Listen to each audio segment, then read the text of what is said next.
noches. Vamos a tener un listado de asistencia, el cual se va a compartir por el chat para que las personas empiecen a registrarse, para que tengamos un control de todas las personas que están participando. Perfecto. Listo. ¿Podemos iniciar? Juliana. Yo considero que sí. Perfecto. O no sé, Buenas noches. puede que esperemos unos 3 minutos. Usted decide. Mildred me dijo que empezáramos puntual. Ok. Perfecto. Damos inicio. Listo. Gracias. Entonces, buenas noches. Mi nombre es Pilar Brescia. Yo soy consejera en adicciones. También trabajo como acupunturista, siempre tratando pacientes con el tema de adicciones, y soy instructora de mindfulness. Y justamente vamos... Buenas noches, familia. Estamos esperando que se conecten en la reunión que tenemos. Y Todo eso ya viene justamente... siendo como más cómodo. Sí. Creo que no han puesto su... Y justamente en el primer taller, haciendo un resumen, estamos diciendo que el tema de las adicciones, no existe una única adicción. Las adicciones son de varios tipos. Algunas son de consumo y algunas son conductuales. Entonces, hemos dicho que lo que recorre por igual a todas las adicciones es el tema emocional. Y partiendo de ahí, podemos ahora tomar un poco más de contacto cuáles son las experiencias que dejan el tema del síndrome de abstinencia cuando tenemos una adicción. Señor Luis Fernando, ¿podría poner silencio? Y Mildred también, porque se escucha todo lo que están... Tranquila, doña Pilar, que yo los voy silenciando cuando eso ocurre. Muchas gracias. Ya, me abrí yo mi micro. Listo. Entonces, hemos dicho que cada persona puede reconocer la adicción o el trastorno por uso de sustancias que tiene. Pero una de las características de estos trastornos es que no tengo la capacidad de reconocer. ¿En qué caso no reconozco? En el caso que sea una consumidora.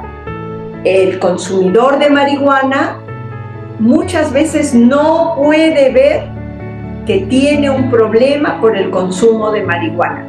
El alcohólico no puede ver que tiene un problema por el consumo de alcohol. Pero el codependiente no puede ver que tiene un problema por el consumo también de emociones, igual que el alcohólico, igual que el consumidor de marihuana, solo que el consumidor de alcohol, esta parte emocional que lo desborda, lo aplaca bebiendo. Las emociones que se desbordan en otro tipo de personas la aplacan fumando marihuana. Pero Las emociones que me desbordan las aplaco cuidando a alguien.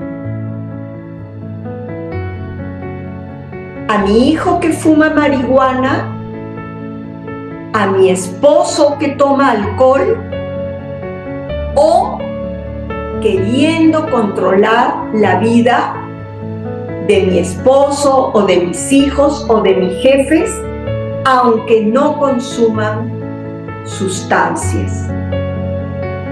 La codependencia es una condición psicológica que, al igual que el alcohólico, al igual que el consumidor de marihuana, de cocaína o el ludópata, va ocupando más áreas de su vida. Es decir, si yo bebo y empiezo bebiendo socialmente, cuando la enfermedad va avanzando, ya no bebo socialmente. Ahora bebo socialmente, pero también bebo a solas. Y ya no bebo socialmente y bebo a solas el sábado y el domingo. Ya bebo socialmente, a solas, sábado, domingo y los miércoles y los jueves. Y ya no bebo solo cuando estoy a solas en mi casa por la noche. Ya bebo saliendo del trabajo, pero después ya bebo en el refrigerio del trabajo y después ya bebo muy temprano antes de ir al trabajo. Eso pasa con la marihuana, con la cocaína y con la ludopatía. Ya no juego los fines de semana, ahora juego saliendo del trabajo, pero después ya no juego solo saliendo del trabajo y el fin de semana. En la hora de refrigerio puedo ir y jugar. Entonces, ellos muchas veces no lo pueden ver, pero en la codependencia estoy haciendo lo mismo. Ya no cuido a mi alcohólico o a mi cocainómano, ya no lo cuido solo el día que toma, que es viernes y sábado. Ahora también lo cuido en las noches y estoy atenta a sus horarios en el trabajo y ya dejo de hacer mi vida porque mi vida está ligada a esta persona.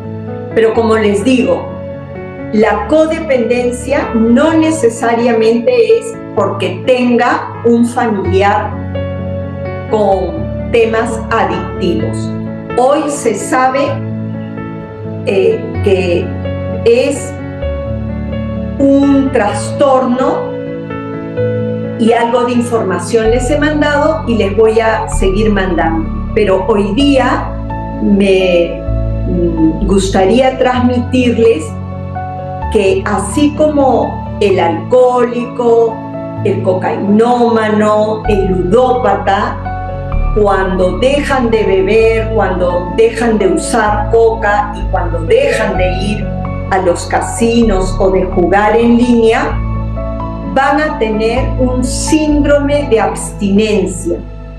El codependiente va a tener también un síndrome de abstinencia. Cuando su familiar deja de consumir. ¿Por qué? Porque ya no tengo a quién cuidar, ya no tengo por quién preocuparme, ya no tengo cómo llenar mi tiempo. Y esto lo grafican algunos autores de la siguiente manera. Dicen que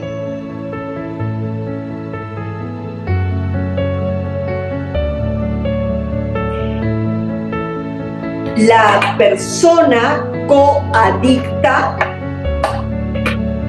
va a tener 3 maneras de sentirse, de comportarse. 3 maneras. La primera y la fundamental es que suele ser el salvador. Ayuda todo el tiempo a una persona o a las personas o al que toma o al que juega. Salvador. Pero también para poder salvarlo va a ser el rol de perseguidor.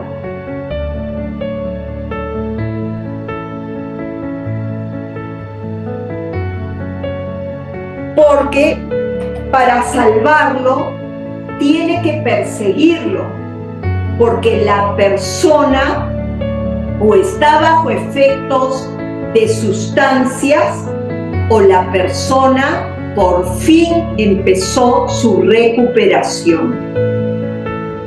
Entonces, en ese proceso de empezar su recuperación, yo ya no lo persigo para que no tome. Ahora lo persigo para que tome la medicación que le han recetado los profesionales. Lo persigo para que cumpla con los horarios que le enseñaron en el centro donde probablemente estuvo internado. Entonces me convierto, ya no lo persigo para sacarlo de un bar, pero lo persigo para ver si lavó su plato, si tendió su cama, si lavó su ropa. Perseguidora. Y por último, el otro rol es de víctima.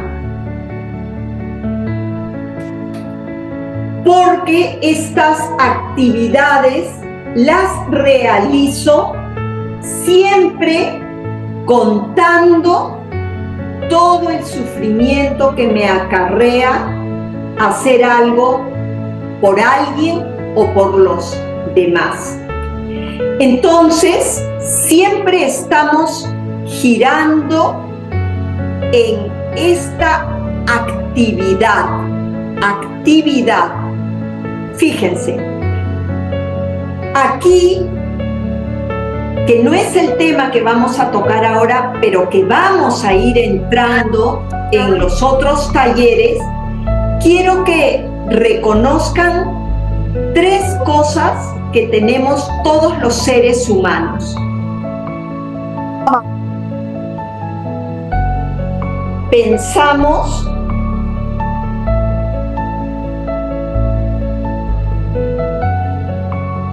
si pensamos, sentimos,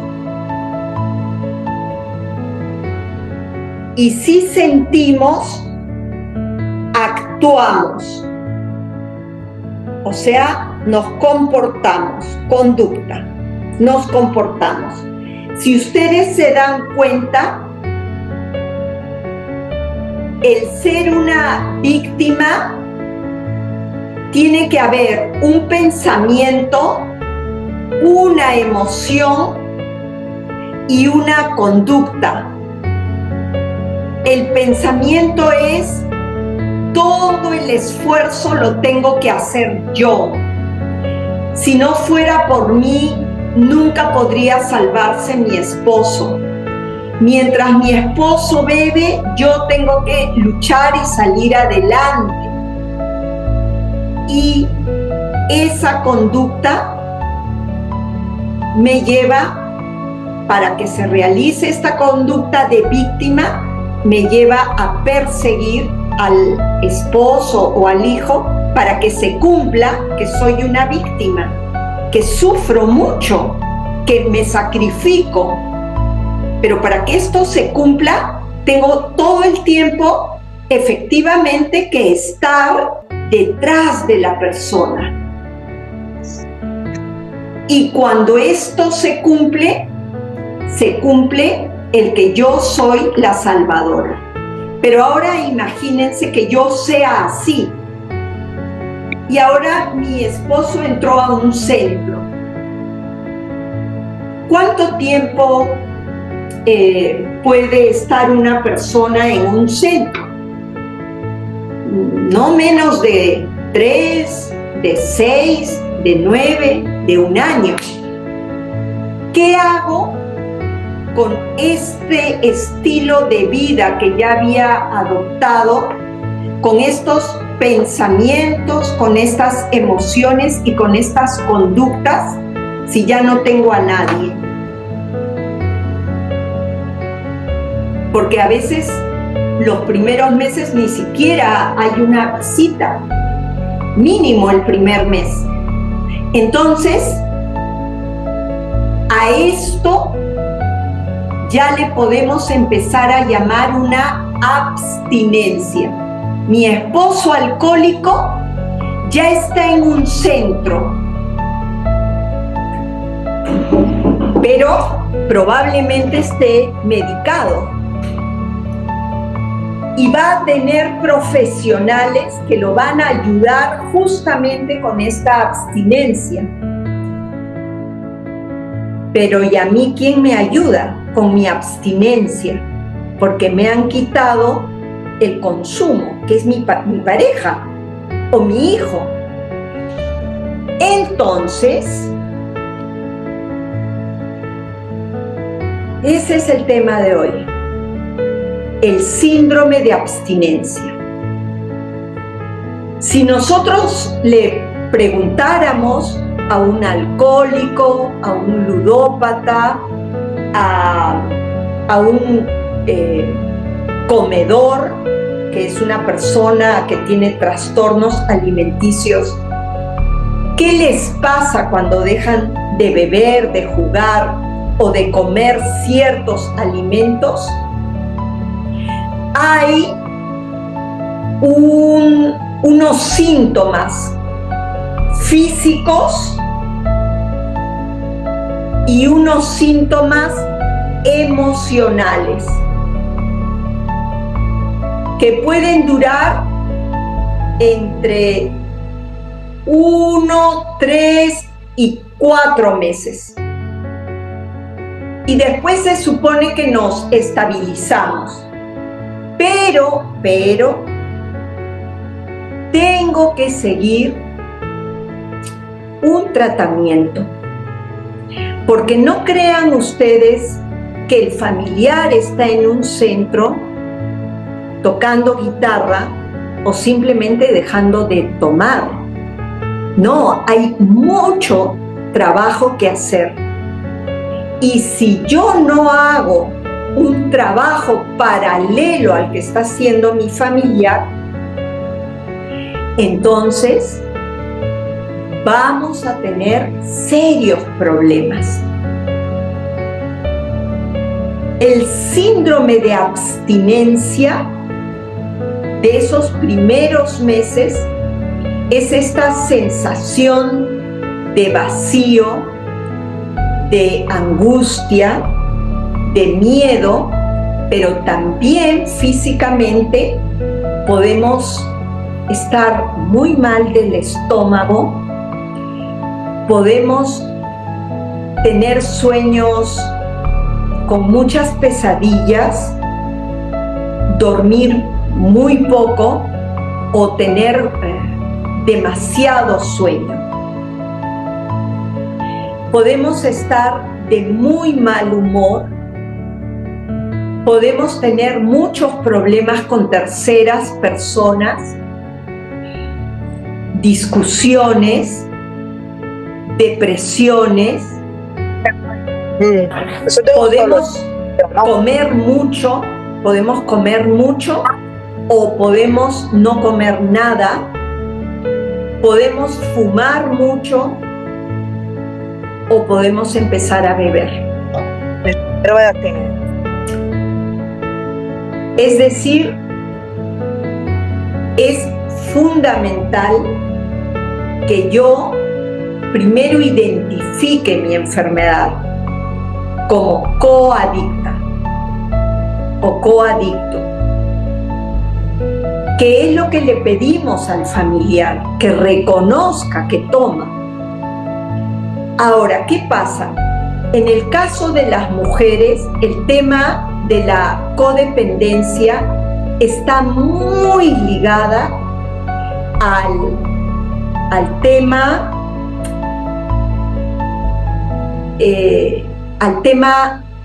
de rol de mujer, porque lo que se nos ha enseñado a nosotras es siempre a cuidar, es como un rol y parte de un instinto que es cuidar.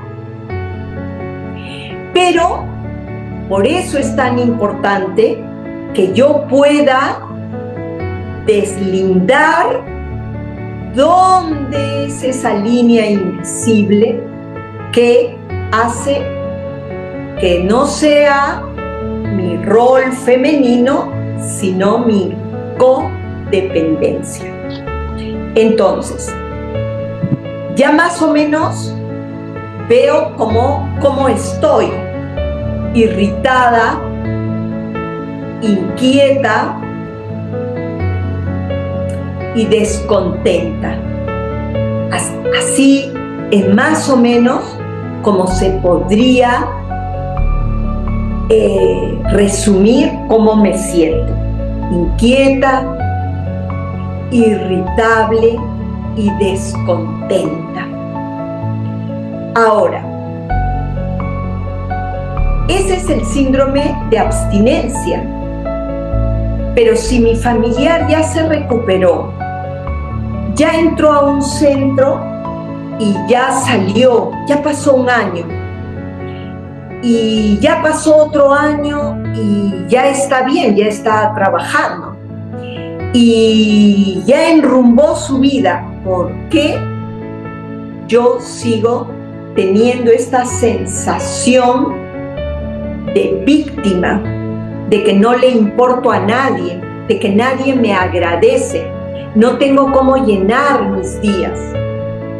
Pero pueda que tenga unos días buenos, pero en general no podría decir que soy una persona feliz.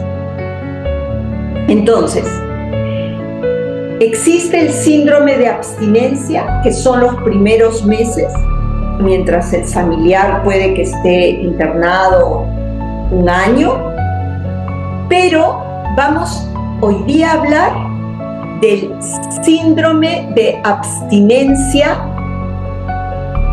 post-agudo, cuando ya pasó esa primera crisis.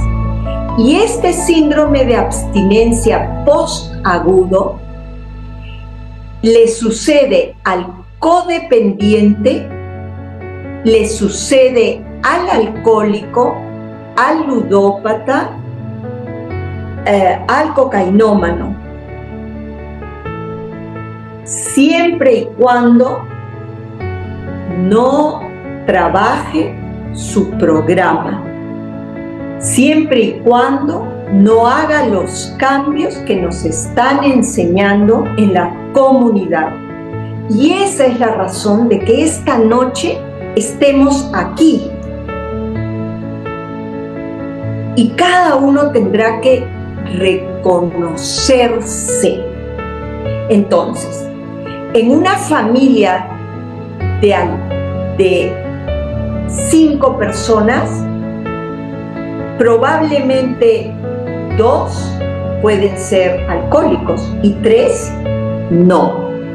En una familia de ludópatas, en una familia de 8 personas, 1 puede ser ludópata y 7 no. En una familia de cocainómanos, de 4 personas, 1 puede ser cocainómano y 3 no. Volvamos a los 5 alcohólicos, que dijimos 2 alcohólicos. Y estos 3, quizá de esos 3, 1 es codependiente. Y de esos otros dos, uno es adicto al trabajo y este uno no quiere saber nada de lo que esté pasando. Y así en cada familia. Entonces, es fundamental reconocerme,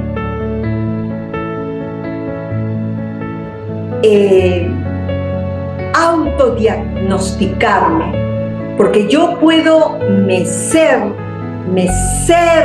a todos ustedes, diciendo no, yo no tengo problema. Pero la que duerme consigo misma, la que se levanta con sus pensamientos, con sus miedos, con sus angustias, soy yo sola, alma adentro. Y yo no quiero vivir así. Entonces, este taller es para autodiagnosticarme. Así como a un alcohólico uno le dice, pero si tomas, y siempre va a encontrar una justificación y no está mintiendo. Está en planos de inconsciencia, no lo puede ver. Entonces, estos talleres son para yo no vivir en esos planos de inconsciencia, sino para ver con estas herramientas, con esto que estamos escuchando, ver si es posible autodiagnosticarme. Entonces, una vez que pasa el síntoma de abstinencia, que le va a pasar al alcohólico, al ludópata y al codependiente, si no trabajamos un programa, nos vamos a pasar a otra adicción. El alcohólico ya no toma, pero ahora come. Va a subir entre 30 y 40 kilos. El codependiente ya no persigue a su familiar, pero ahora fuma 2 cajetillas de cigarros y trabaja 12 horas diarias. Entonces, lo que yo necesito es aquietar mi mente para que se regulen mis emociones y yo pueda sentir emociones positivas. Entonces, una vez que pasa el síndrome de abstinencia, nos vamos a quedar, y esa es la enfermedad, con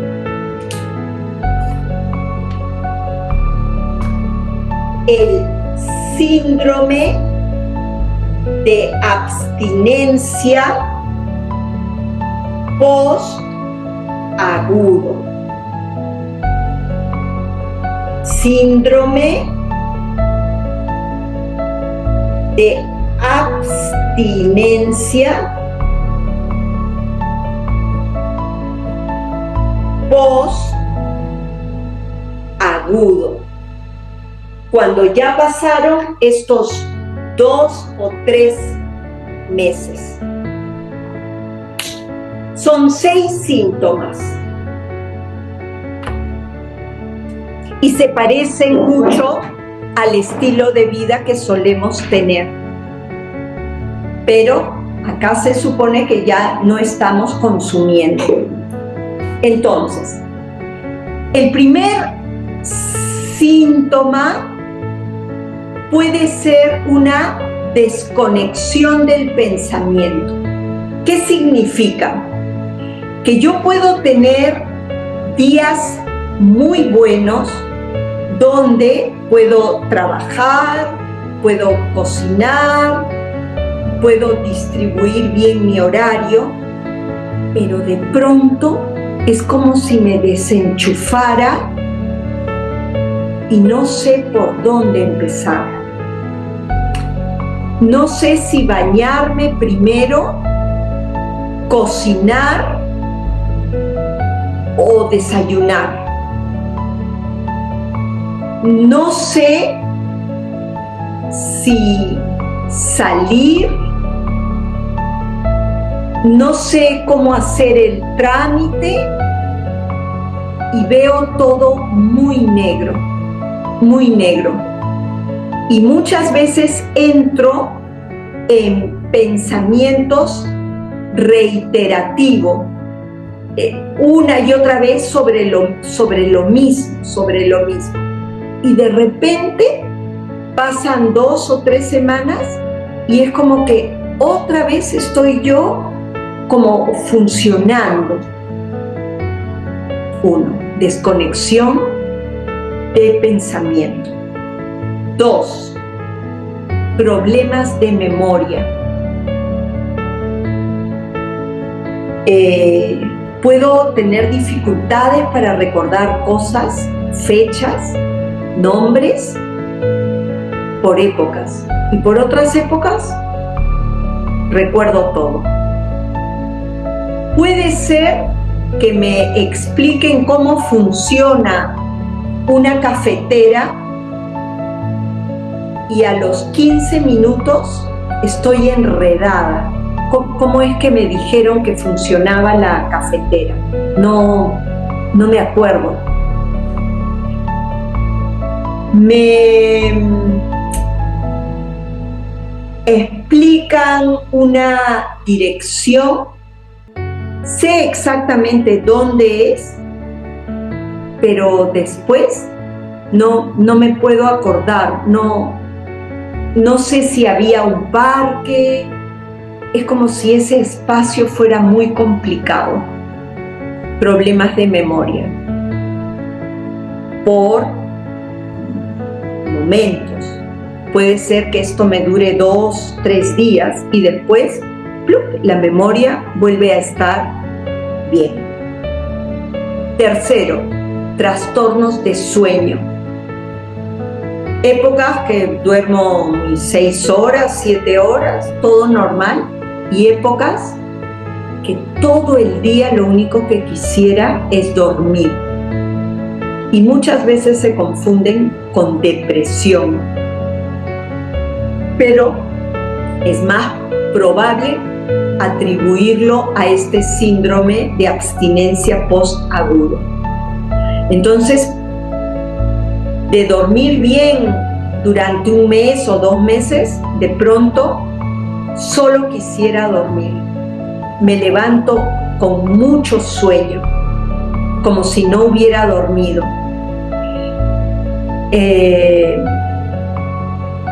O lo contrario, no puedo dormir. Me desvelo a las 3 de la mañana.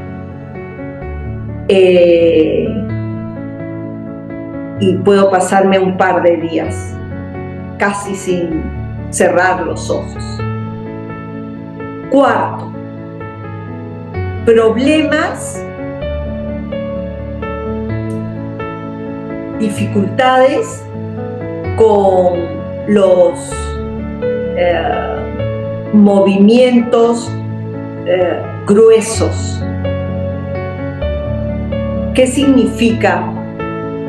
Que tomo un vaso y se cae, que voy a salir por una puerta y me golpeo el hombro con el marco de la puerta, que voy a bajar una grada y se me tuerce el tobillo, voy a cocinar y me quemo. O sea, estos movimientos, estas habilidades motoras gruesas fallan.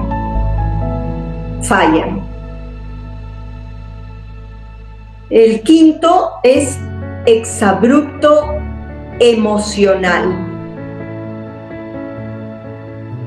Algo insignificante como una taza que se cayó o no sé, la señora que viene a ayudarme los martes me avisa que no puede venir, me cancelan una cita en algún médico, es como si me hubieran dicho que hubo un terremoto gravísimo. Me puedo poner así como sumamente iracunda.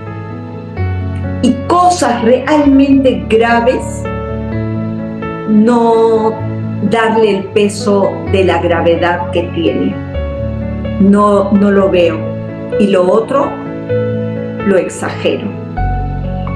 Con cualquiera de estas 5 que hemos visto, si se me desconecta este tema del pensamiento y se torna obsesivo, reiterativo, o la memoria que me falla, que me preocupo, o no dormir lo suficiente, o estar muerta de sueño, o estos golpes, estas caídas, estos moretones, o estos exabruptos, de todas maneras van a generar el 6, que es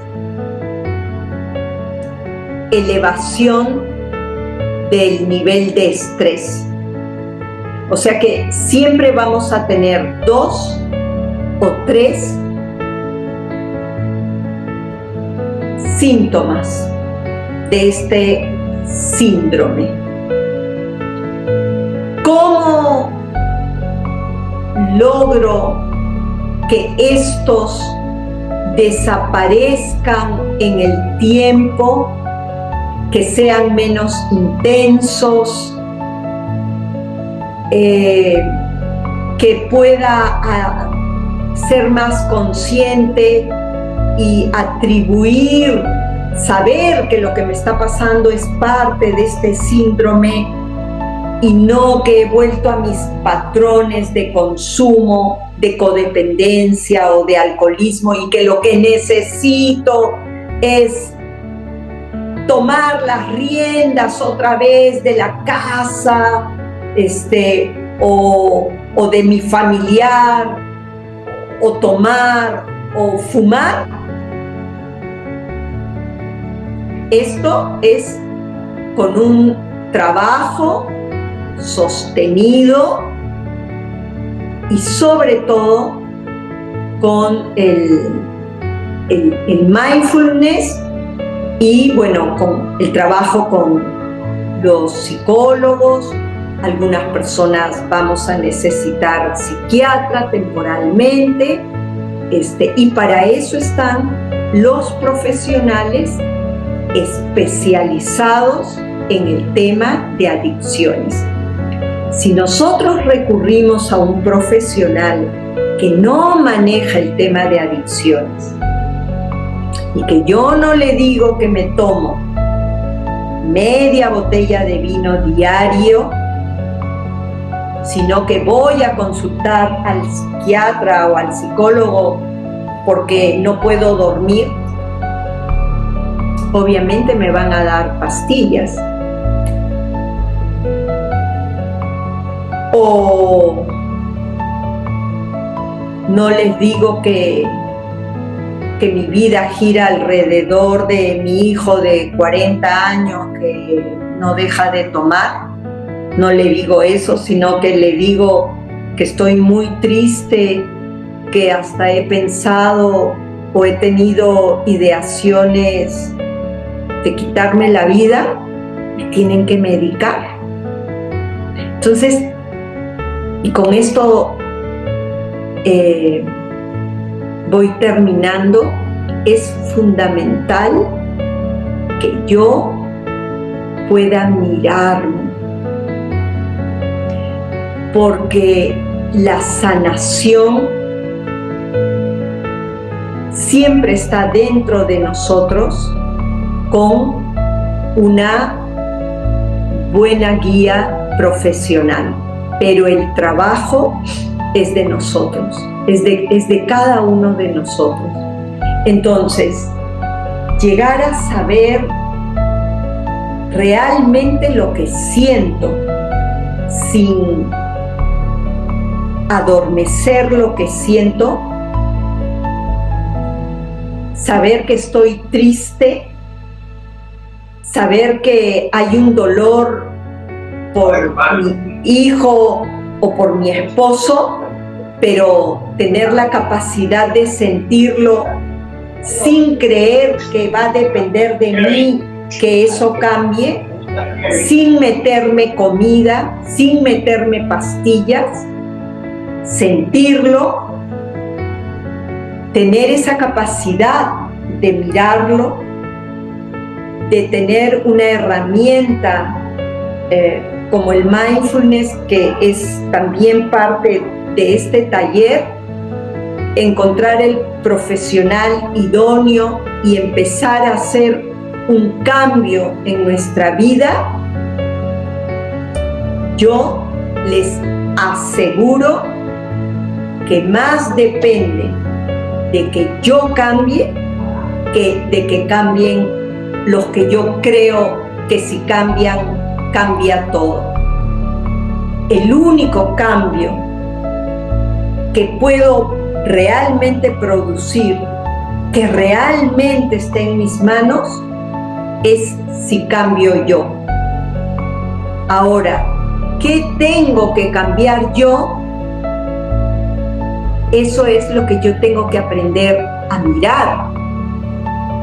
Porque a mi hermana le puede parecer que yo lo que tengo que cambiar es ahorrar más, que me gasto la plata en frivolidades. Pero de repente a mi mamá lo que le parece es que yo debo cambiar y dedicarme más a mi casa y a mis nietos, que no soy una abuela ideal. Y de repente a mi mejor amiga le parece que soy una tonta y que todo el mundo me manipula y que yo tendría que... ¿Cuál de esos cambios son los que yo necesito? Entonces, pasa lo mismo con una persona alcohólica. Le decimos, es que tienes que dejar de tomar, tienes que dejar de tomar. Si tú dejas de tomar, todo se soluciona. Y esa persona deja de tomar y nada se soluciona, porque acá están sus problemas, acá. Pero esta persona que toma, que tiene los problemas acá, igual que yo, coadicta, que tengo los problemas acá, pensamos que si mi papá me hubiera tratado bien, entonces que si yo ganara $1,500, yo no tendría problemas. Que si en mi trabajo el jefe lo cambiaran o a mí me pusieran en él, entonces siempre hay este pensamiento, yo creo que si tal cosa, entonces yo sería feliz. Pero la idea es, primero, saber mirarme. Si yo tengo esta codependencia, ¿qué me hace sufrir? Entonces, claro, uno dice, no, es que yo sufro porque no tengo el dinero suficiente, no, yo sufro porque mi esposo es alcohólico, no, yo... Entonces, el sufrimiento es una condición que se amplifica si yo todo el día estoy pensando en lo mismo. Y para no sentir lo que traen estos pensamientos, consumo. Y ya cada uno va sabiendo qué consume. Entonces, eso era lo que yo quería explicarles. Igual yo voy a mandar esta información para que se les haga llegar este famoso SAPA, este síndrome de abstinencia postagudo, que con una buena terapia es posible que yo haga cambios en mi vida. Y si cambia mi vida, cambia mi entorno. Pero siempre he esperado que cambie mi entorno para que cambie mi vida. Ese es un coadicto, pero también es un alcohólico. Tomo porque la vida que tengo no es la vida que quiero. Tomo porque la universidad que quería nunca la pude pagar. Tomo porque la novia que amaba me dejó y se fue con otro hombre. Pero es una condición que tengo, porque a cuántas personas las dejó la novia o les dejó el novio y no son alcohólicos ni codependientes, ¿no? Entonces, eso era lo que quería compartir. Les hago llegar la información y no sé, Mildred. Doctora, yo voy a empezar aquí, a ver si abrimos los micrófonos para las familias. Y es que lo que usted nos acaba de decir en esta última frase es: cambio yo, inmediatamente cambia mi entorno. Como aquí vamos a aplicar esta frase a las familias, podríamos decir: cambia la familia, inmediatamente el adicto se siente tocado y tiene necesariamente que ser transformado, bien sea o porque a veces se hunden más y tocan el fondo real, o bien sea porque empiezan a ir hacia arriba. Quisiéramos escuchar a las familias para que la doctora Pilar nos amplíe un poquitico. Recuerde que como ellos tienen síndrome de abstinencia, las familias también en la primera etapa tienen síndrome de abstinencia. ¿A qué nos referimos? Empiezan a llamar 2 y 3 veces al centro de rehabilitación: ¿cómo está? Siento, y la familia tiene los mismos signos y síntomas. Ese pálpito en el corazón, le sube las manos. Entonces le suban las manos, tiene pensamientos, a veces sueñan y llama: es que yo soñé que mi hijo se escapó, yo siento que le va a pasar algo, yo siento que allá le está pasando algo, y es que de verdad lo siente. Precisamente este es el sentido de este trabajo terapéutico. Pretendemos ser terapéuticos. Entonces, abramos los micrófonos. ¿Quién de ustedes desea preguntarle algo a la doctora Pilar?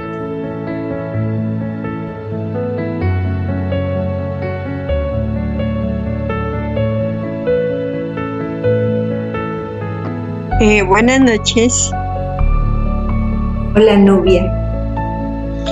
Buenas noches, doctora Pilar, ¿cómo está? Quería decirle que usted tiene toda la razón en lo que nos ha expuesto. La codependencia es, nosotros somos los primeros enfermos. Y sí quería decirle cómo debe uno, aparte de lo que estamos haciendo, cómo uno trabaja más en uno para lograr minimizar esta codependencia, ya que en mi caso yo soy una mujer muy solitaria, no tengo esposo, vivo sola, y sí, mi codependencia ha sido un factor de riesgo para mi hija. Gracias, doctora. Sí, Nubia, hay que empezar a hacer cosas que no hayamos hecho nunca. Por ejemplo, el estar sola probablemente haga que estemos más tiempo ensimismadas con nuestros pensamientos. Los pensamientos llegan a ser como verdades absolutas que los siento porque siempre que hay un pensamiento va a estar pegado a una emoción de miedo, de tristeza, de decepción. Un pensamiento que me dice qué falla, qué gran falla como mamá. ¿Cómo crees que sea la emoción? ¿De orgullo, de felicidad, de paz? No. Ese pensamiento que me dice qué fracaso como mamá hace que yo me deprima, que yo esté apenada, que yo sienta vergüenza. Y esas emociones no me dejan levantar, me aíslan. Entonces, empezar poniéndonos límites útiles, salir a caminar, esforzarme por salir con alguna amiga, ver una buena película, cuidar plantas, algo tengo que hacer. Ahora, ustedes saben que existen en todo el mundo los grupos de Al-Anon o los grupos que se llaman CODA. En general son grupos de autoayuda, donde ya otras mujeres y otros hombres han formado y siguen formando parte, donde encuentran un lugar físico para reunirse con otras personas que han pasado por lo mismo y que han encontrado a través de un programa cómo cambiar mi estilo de vida. ¿Cómo se cambia? Participando, la suerte de tener un centro, de contar con profesionales especializados, preguntar todo lo que tengamos que preguntar, participar todo lo que tengamos que participar, pero hacer lo que nos están sugiriendo los profesionales. ¿Qué nos están sugiriendo? Yo lo tengo que hacer. No esperar que solo lo haga mi familiar internado. ¿Qué voy a hacer yo? La pregunta sería, ¿qué he hecho hoy día por mi recuperación? Eso. Muchas gracias, doctora. Tiene toda la razón. Gracias, Nubia. Teníamos, doña Pilar, una manito levantada. Doña Patricia Duque quería participar.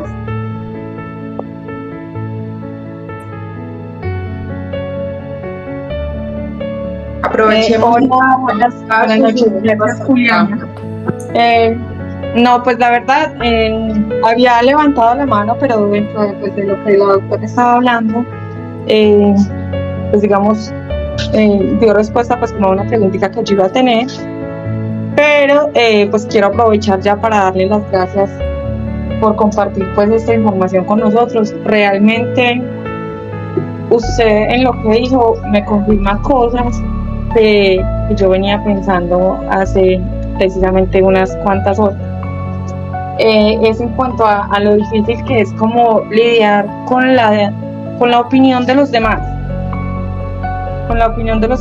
cuando realmente no conocen tu interior, cuando no conocen cuál es tu sentir, cuál es tu vivir, cuáles son las emociones que te están generando todas estas cosas, como precisamente pues como la opinión de una hermana, la opinión de una madre, la opinión de amigos, la opinión hasta de la misma persona pues que lo tiene a uno en esa codependencia.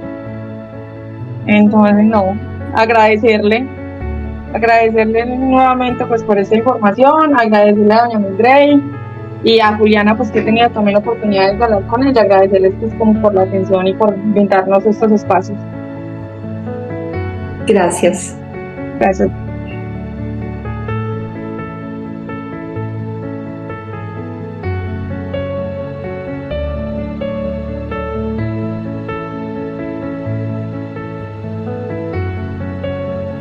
Bueno, hay alguien que está levantando la mano, que es Patti.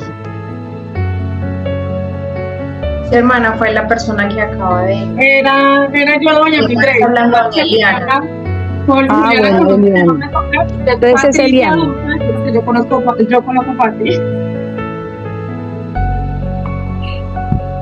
Hola, buenas noches. Mi nombre es Eliana y quería preguntarle a la doctora por qué estando mi hija internada ya se me ha disparado más la ansiedad y la depresión.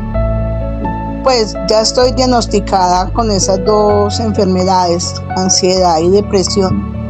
No la tenía tan presente cuando mi hija estaba en la calle, pero ahora que está internada la siento más fuerte e incluso ni en el trabajo se me va, sino que hay momentos en los que quiero llorar y llorar y llorar, pero es un taco que no se me va.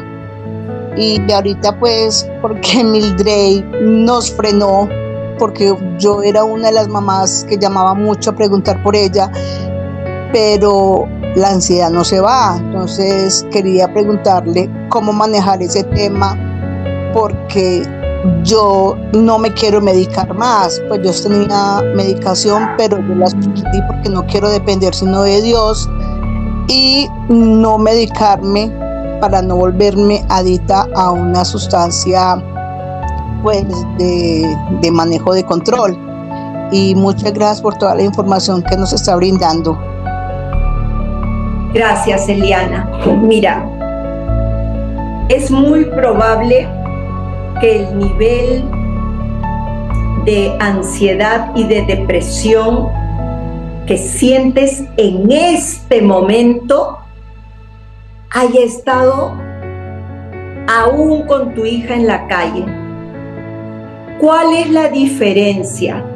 Que se ha silenciado tu hija. Tú no te puedes observar porque tú solo has estado para tu hija. Entonces, al estar toda tú para tu hija, si sales, si entras, si regresas, si te mintió, no te daba tiempo para mirar lo que ahora puedes mirar y sentir y experimentar, porque ella en tu mente está en un lugar seguro. En tu mente está en un lugar seguro. Entonces, ahora sí escuchas todo este ruido y puedes sentir todo este dolor, porque no hay nada que te distraiga. Pero es tan fuerte que ni siquiera puedes ahora estar enfocada en el trabajo, porque cuando tu hija estaba afuera, una manera de descansar un rato era enfocándote en el trabajo. Pero te han quitado tu droga, que es tu hija, tu preocupación, tu dolor, te la han quitado. No es que está peor, es que por fin la sientes tal y como es. Así ha estado siempre. ¿Cómo salimos de eso? Hay que aprender a meditar. Hay que asistir a todas las terapias que nos digan. Y hay que empezar a hacer pequeños cambios. Tenemos que aprender a vivir solo el día, solo lo que nos toque este día. Si yo me disparo con mis pensamientos en cuánto tiempo va a estar ahí, y si no quiere quedarse, y si sale y no sirve que estuvo internada, y si no funciona, ¿dónde la pongo después? Y si no, perdimos. En realidad el único gran problema que tenemos, el único, es nuestra cabeza. Ese es nuestro problema, nuestra cabeza. Pero aprender estas cosas que estamos aprendiendo va a ayudar, porque el conocimiento nos empieza a hacer libres. El conocimiento. Solo saber de qué trata algo trae una cierta calma, porque la cabeza ya no me inventa y me cuenta tantos cuentos. Eso, lo de los grupos, averígüenlo, considérenlo. Yo creo que es una muy buena herramienta. Doctora Bresca, usted ha dicho dos verdades que quisiera como afianzar un poco. La verdad nos hace libres, o sea, el conocimiento nos hace libres. Y dos, hay que buscar grupos de autoayuda, donde de pronto la parte profesional no queda a un lado, pero es menos visible. Pero si vemos que realmente necesitamos la parte profesional, es importante asistir a un profesional. Hay grupos de autoayuda como Naranon. ¿Qué es preocupante a veces de la familia? Que entonces como no se trabaja bien la codependencia, dejan de codepender del adicto y se vuelven codependientes del terapeuta. Si no se vuelven codependientes, entonces también del grupo de autoayuda. O sea, la idea es empezar con lo primero es saber que la verdad me debe de hacer libre. Y cuando yo conozco y cuando yo me documento, eso me amplía a mí el conocimiento de mi ser, por lo tanto puedo hacer cambios. Entonces, bueno, acá hay una señora que dice que está totalmente de acuerdo con la doctora Pilar. Los grupos son de mucha ayuda. No sé si alguna persona, son las 8:32. Aquí dentro de este grupo nos encontramos también con Cecilia, que es la que maneja a nivel nacional los grupos de autoayuda de Naranon para familias. Qué gusto, qué gusto.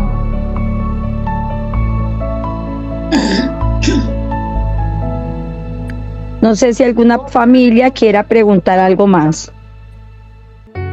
O Juliana.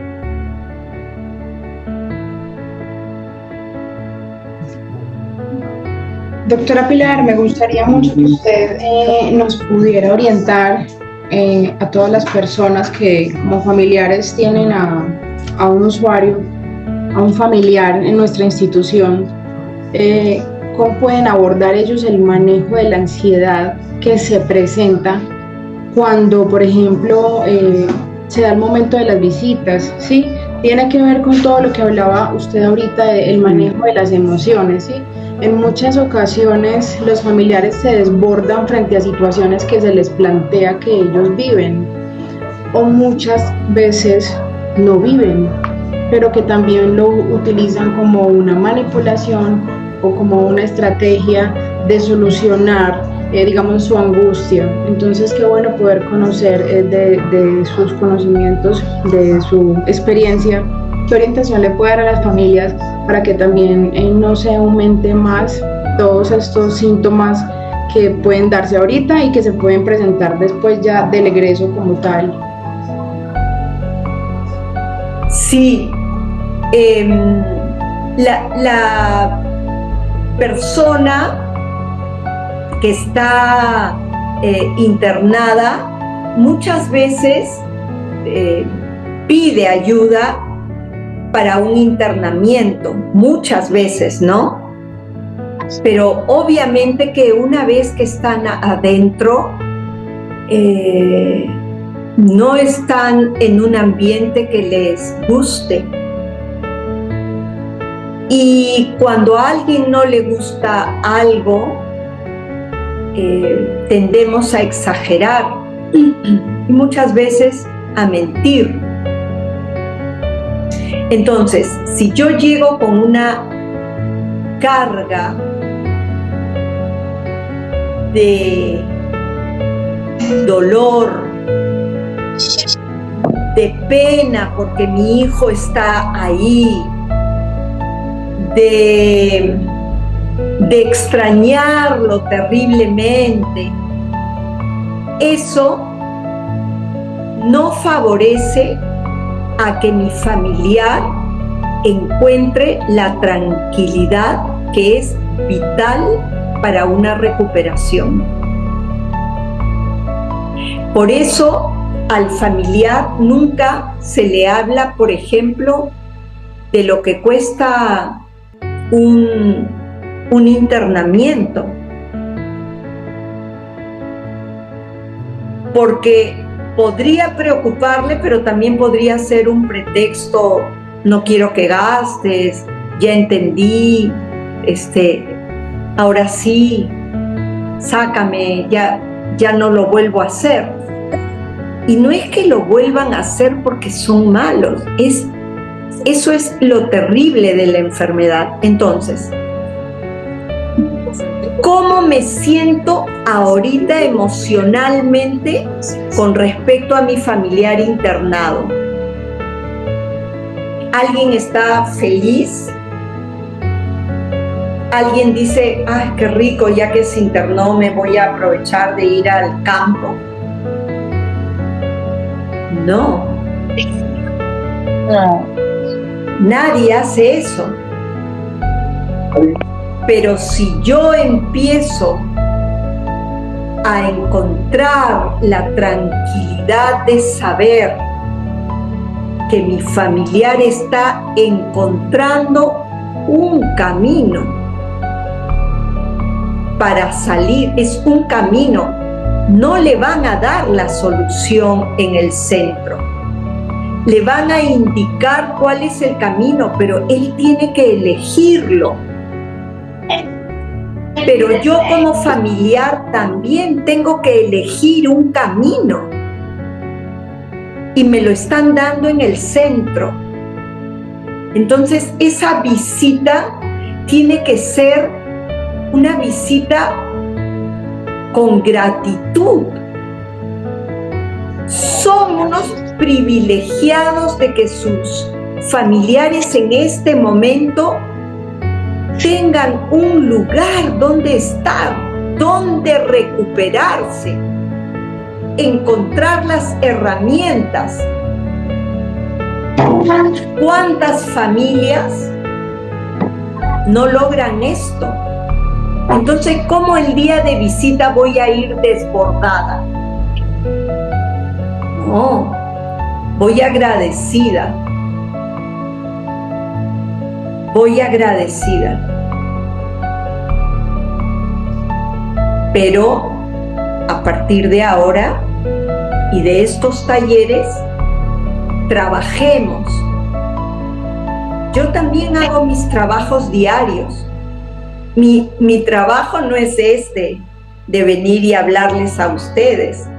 Yo también tengo mis trabajos personales, interiores, de cambio como persona, para encontrar lo que siempre escuchaba, que la vida es maravillosa y que hemos venido a ser felices. A mí eso me parecía un cuento.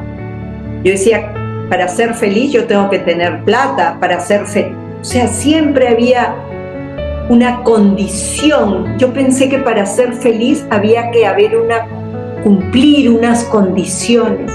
Y no. Entonces, ustedes tienen un trabajo que hacer. Yo estoy haciendo un trabajo mío, pero no es este trabajo. No es venir y hablarles a ustedes. Yo también me encuentro conmigo misma haciendo cambios.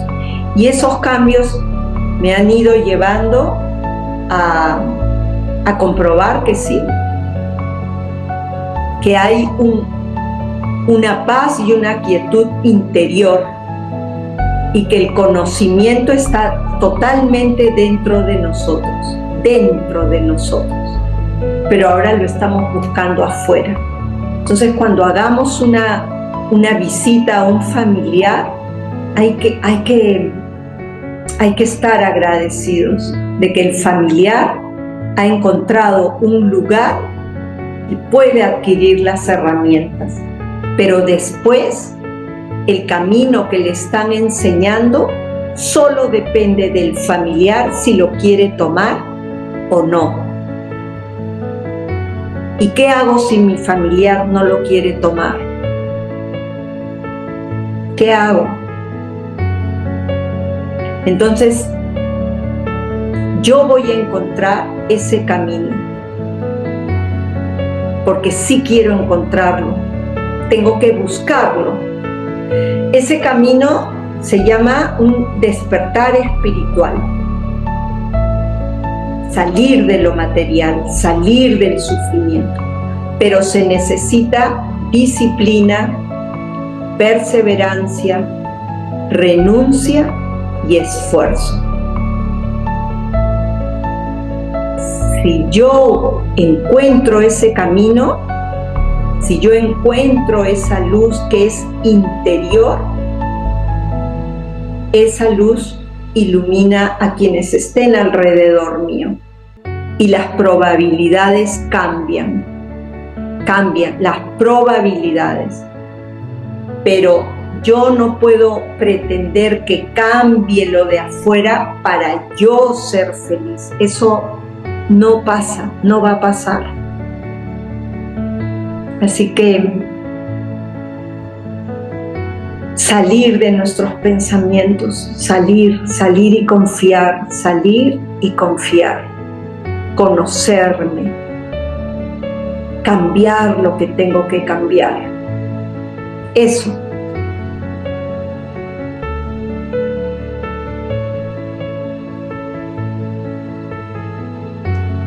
Muchísimas gracias, Pilar, por todo lo que nos has enseñado. De verdad que es increíble poder tener tantos conocimientos para poderlos aplicar. Quedarnos con esta frase: disciplina, perseverancia y esfuerzo, ¿sí? Y la gratitud. Poder aplicar esto.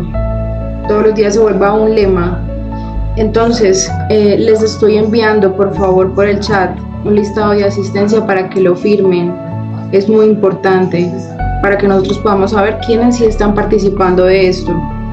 Solamente es colocar el nombre suyo y cuál es su familiar y le dan enviar y ya. Voy a volverlo a compartir. ¿Dónde lo encuentran? En el chat de esta aplicación en el que estamos. Dice chat abajo, en todo el centro son 3 punticos. Le damos clic, luego le damos clic a lo que nos aparecen unas rayas azulitas y ya mandamos la información. Muchas gracias a todos por su asistencia. Esperamos que hayan podido aprender bastante, aplicar, que es lo más importante, y que Dios los bendiga. Bendiciones.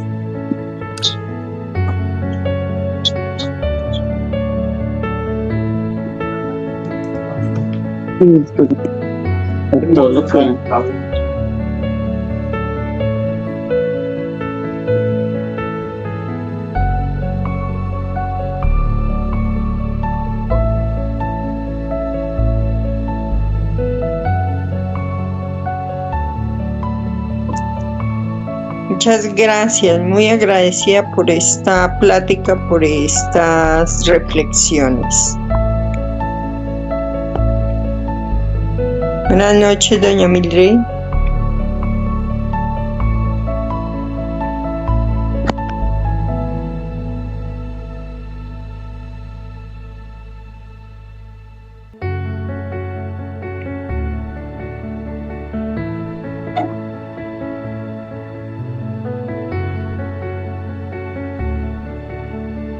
Juliana, ya llené la asistencia, ¿me puedo retirar? Sí, por supuesto. Familias, llenar la asistencia no es escribir en el chat el nombre, sino dar clic en un link que estoy mandando.